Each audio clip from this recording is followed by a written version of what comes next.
जय संविधान, जय भीम, महात्मा गांधी की जय, गोडसे मुर्दाबाद। देखिए, बिहार का इलेक्शन बड़े दिलचस्प मोड़ पे आ गया है और पिछले 48 घंटे में कुछ ऐसा हुआ है जिसपे आपकी निगाह पड़ी या नहीं पड़ी, लेकिन मैंने इसका बड़ा सूक्ष्म परीक्षण किया, इसका विश्लेषण किया, विवेचना की और मुझे लगता है कि एक बहुत बड़ा खेल बिहार के अंदर शुरू हो गया है। देखिए, बिहार में पहली बात तो ये कि मोदी जी वहां जा रहे हैं बिहार में चुनाव यात्रा में। दूसरा तथ्य यह है कि राहुल गांधी और प्रियंका गांधी भी जा रहे हैं। राहुल गांधी और प्रियंका गांधी इस बार बिहार इलेक्शन को बहुत ज्यादा सीरियसली ले रहे हैं। पहले ऐसा होता था कि मोदी जी टूर करते थे, मोदी जी सारे अपने प्रयास करते थे और कांग्रेस की तरफ से जो लोकल पॉलिटिशियंस थे उन पे सब कुछ छोड़ दिया जाता था। लेकिन इस बार राहुल गांधी, प्रियंका गांधी बिहार में कोई कोर कसर नहीं छोड़ रहे हैं। और उसका कारण क्या है? उसका कारण यह है कि बिहार का चुनाव बड़ा महत्वपूर्ण चुनाव है। हरियाणा के बाद, दिल्ली के बाद, महाराष्ट्र के बाद अगर बिहार चुनाव महागठबंधन हार गया तो उसके बाद मोदी जी को रोकना और चुनाव आयोग को रोकना किसी के ताकत में नहीं होगा और वो फिर सारे चुनाव में इलेक्शन के 3 महीने पहले एसआईआर कराएंगे, जिसका चाहेंगे नाम जोड़ेंगे, जिसका नाम चाहेंगे काटेंगे और वोटर्स खुद तय करेंगे और उसके बाद वो चुनाव जीत जाएंगे। 28 तारीख को जो माननीय सुप्रीम कोर्ट के अंदर निर्णय होना है वो भी सामने आ जाएगा, लेकिन चुनाव आयोग ने तो अपना खेल कर दिया। अब यहां तक की बातें तो ठीक हैं, अब असली मुद्दा यह है, देखिए टीडीपी ने भी अपना ट्रम्प कार्ड चल दिया, क्योंकि टीडीपी और जेडीयू ये दोनों पार्टियों का एक विशेष स्थिति है। इन दोनों की स्टेट्स में मुसलमानों की संख्या बहुत ज्यादा है और मुसलमानों को इनको अच्छा खासा समर्थन प्राप्त रहता है। टीडीपी को आंध्र प्रदेश के अंदर मिलता है, बिहार में जेडीयू को मिलता है, क्योंकि वहां के मुसलमान ये मानते हैं कि ये लोग सेकुलर हैं और ये लोग भारतीय जनता पार्टी को कंट्रोल करते हैं, उन पे अंकुश लगा के रखते हैं अपने कम्युनल पॉलिटिक्स को आगे न बढ़ाने के लिए। जैसे उत्तर प्रदेश के अंदर होता है, मध्य प्रदेश के अंदर होता है, राजस्थान के अंदर होता है, वैसा आंध्र प्रदेश और बिहार के अंदर इसलिए नहीं होता क्योंकि जो वहां पे मेन पार्टी है वो मुसलमानों का समर्थन मिलता है। बिहार और उत्तर प्रदेश, मध्य प्रदेश और राजस्थान में ऐसा नहीं है। वहां पे भारतीय जनता पार्टी खुद बहुत मजबूत है और उन्हें किसी सहयोगी की भावनाओं की केयर करने की आवश्यकता नहीं है, तो वो अपना एक फंडामेंटलिस्ट अपना एजेंडा चला सकते हैं, लेकिन आंध्र प्रदेश और बिहार में नहीं चला सकते। अच्छा, तेलुगु देशम पार्टी ने यह बात बिल्कुल महसूस कर ली थी कि जो वक्फ बिल लाया गया और जिस प्रकार का विरोध हुआ और जिस प्रकार का वास्तविकता है उसको देखते हुए कि ये तो तेलुगु देशम की नींव को हिला दिया भारतीय जनता पार्टी ने वक्फ बिल को लाके, क्योंकि मुसलमानों के अंदर एक स्वाभाविक प्रतिक्रिया है कि अगर इस प्रकार से पुराने मुद्दों को उठाएंगे और हमारी जमीनों पे सरकार कब्जा करेगी तो हमारी पूरी जो विरासत है और हमारी जो पूरी पुरखों का हिसाब किताब है सब कोर्टों में चला जाएगा, डिस्ट्रिक्ट एडमिनिस्ट्रेशन के हाथ में चला जाएगा और हमारे हाथ में कुछ नहीं रहेगा। तो आंध्र प्रदेश तेलुगु देशम पार्टी इस बात को महसूस तो कर रही थी, लेकिन वो वेट कर रही थी, वेट एंड वॉच कर रही थी। जेडीयू भी वेट एंड वॉच कर रही थी। अच्छा, जब बिहार इलेक्शन में एसआईआर ने जो वास्तविकता में चुनाव आयोग लाया था भारतीय जनता पार्टी को फायदा पहुंचाने के लिए, जब ये खबरें आने लगी कि इसका तो उल्टा असर हो गया और इससे जो भारतीय जनता पार्टी का कोर वोट बैंक था और भारतीय जनता पार्टी का जो सामाजिक एक समीकरण था वो पूरी तरह से ध्वस्त हो गया, क्योंकि जनता के अंदर एक मैसेज चला गया और बिहार की जनता के अंदर ये मैसेज चला गया कि ये जो एसआईआर हो रहा है ये नीतीश कुमार को ठिकाने लगाने के लिए हो रहा है, जेडीयू को ठिकाने लगाने के लिए हो रहा है, भारतीय जनता पार्टी की सरकार बनाने के लिए हो रहा है। बिहार के अंदर भी चला गया, आंध्र प्रदेश में टीडीपी को भी पता चल गया कि अगला जो इलेक्शन होगा 4 साल के बाद आंध्र प्रदेश के अंदर, उसमें चंद्रबाबू नायडू भी किनारे लग जाएंगे। इलेक्शन के 3 महीने पहले एसआईआर होगी, वोटर्स पे हेरफेर होगी, महाराष्ट्र और गुजरात के लोगों को, आरएसएस कार्यकर्ताओं को वोटर लिस्ट में जोड़ा जाएगा, वहां के लोगों को हटाया जाएगा, मुसलमानों को, दलितों को हटाया जाएगा और भारतीय जनता पार्टी अपने मुख्यमंत्री बना लेगी। ये चंद्रबाबू नायडू को पता चल गया और नीतीश कुमार पर। तो चंद्रबाबू नायडू ने तो अपना दांव चल दिया, उन्होंने ट्रम्प कार्ड चल दिया।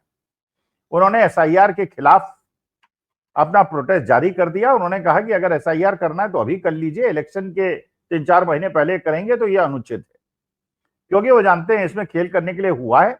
अभी बिहार के अंदर पुनर्निरीक्षण हुआ है 5-6 महीने पहले, और उसके अंदर सारा सत्यापन हुआ है। उसको दोबारा नागरिकता को सिद्ध करना और उसके बाद की सारी कॉम्प्लिकेशंस को देखते हुए जो तेलुगु देशम पार्टी है उसने तो अपना कार्ड चल दिया। आप जानते हैं कि तेलुगु देशम पार्टी और जेडीयू का कितना महत्वपूर्ण रोल है आज की तारीख में मोदी जी को सत्ता में बिठाए रखने का। अच्छा, नीतीश कुमार, मानी बात है कि आजकल अस्वस्थ हैं, उनकी बॉडी लैंग्वेज से, उनके व्यवहार से लगता है अस्वस्थ हैं।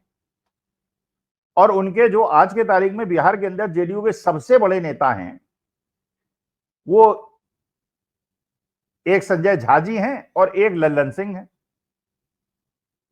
संजय झा जी जो हैं वो जनता दल यू के अध्यक्ष हैं, और ललन सिंह जो हैं वो राज्यसभा सांसद हैं और एकमात्र सांसद हैं जेडीयू के।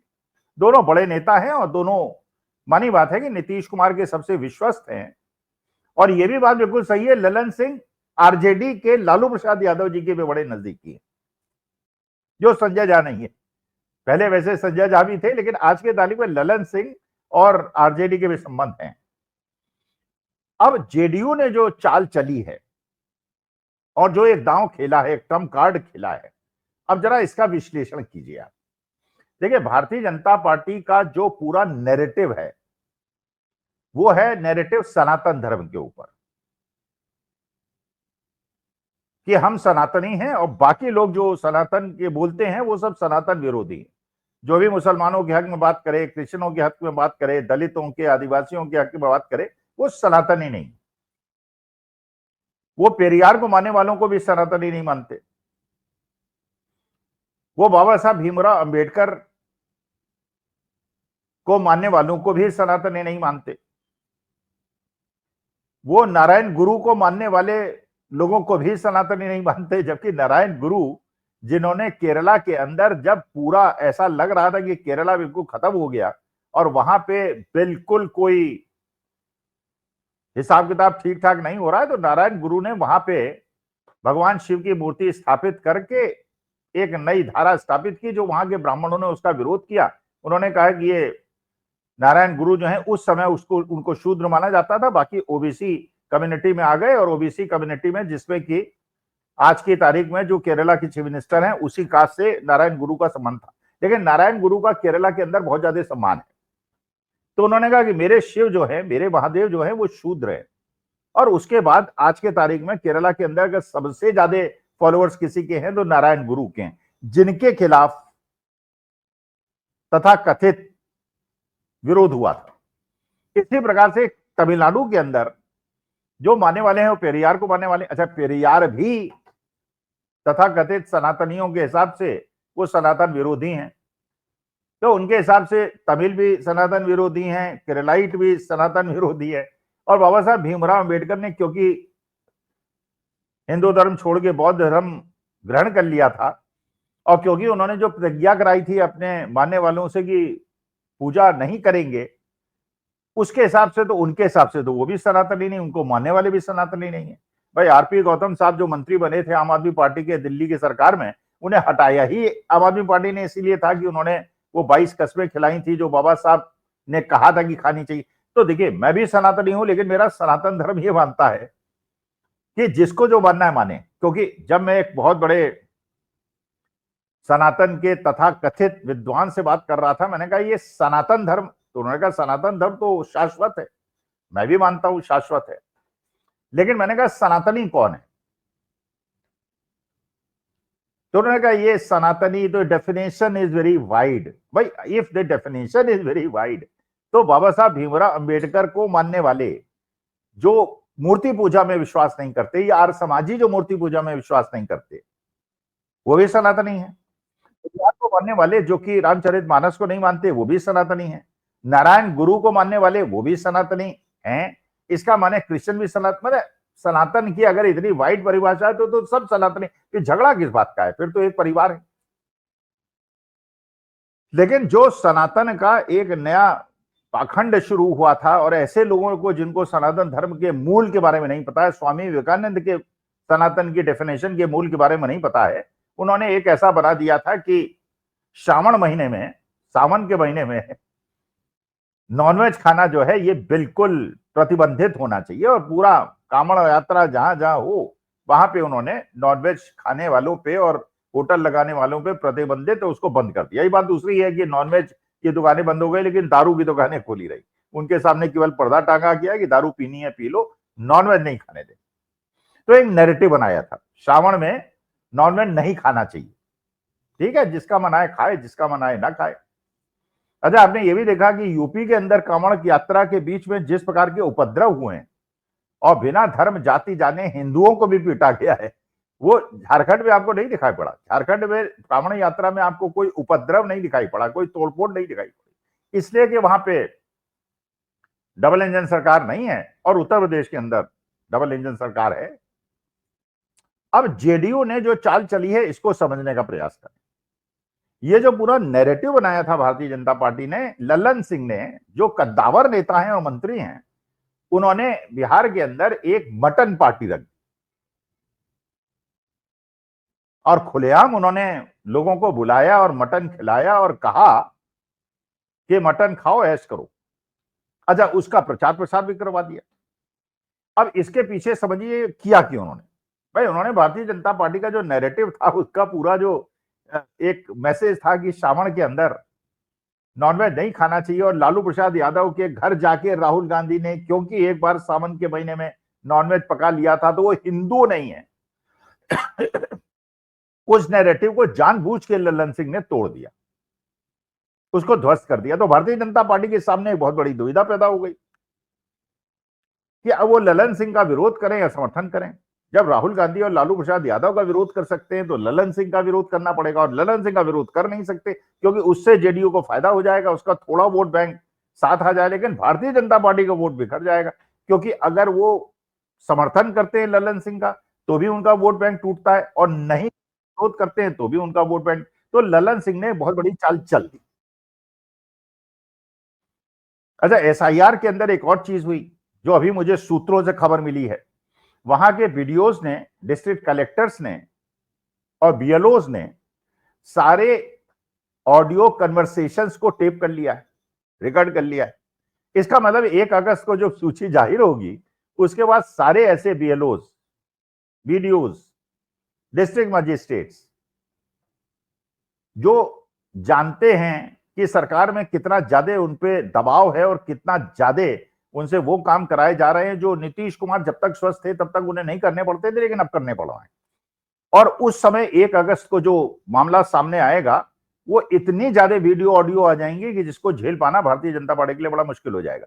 तो एक तो टीडीपी ने दांव चल दिया, उधर लल्लन सिंह ने चाल चल दी और इधर सारा जो सरकारी तंत्र है उसने ऑडियो वीडियो रिकॉर्डिंग कर ली जो 1 अगस्त को बाहर आ जाएगी। अच्छा, उसके बाद इसकी गंभीरता को भांपते हुए 19 तारीख को महागठबंधन, इंडिया गठबंधन ने अपनी मीटिंग बुला ली जिसमें सुना अरविंद केजरीवाल नहीं आएंगे, जिसमें सुना ममता बनर्जी नहीं आएंगी, लेकिन उसमें उद्धव ठाकरे आएंगे। जबकि अभी अफवाहें 2-1 दिन से सूत्रों के अनुसार गोदी मीडिया चला रहा है कि उद्धव ठाकरे फडणवीस से मिले और हो सकता है कि वो उधर चले जाएं क्योंकि उनको लगता है कि टीडीपी और जेडीयू मोदी जी का साथ छोड़ देगा, जबकि ऐसा नहीं है। भाई राजनीति में या कहीं भी मिलते हैं विरोधी, मिलते हैं विचारों के विरोधी मिलते हैं और उद्धव ठाकरे ने कहा मैं इस मीटिंग में आऊंगा।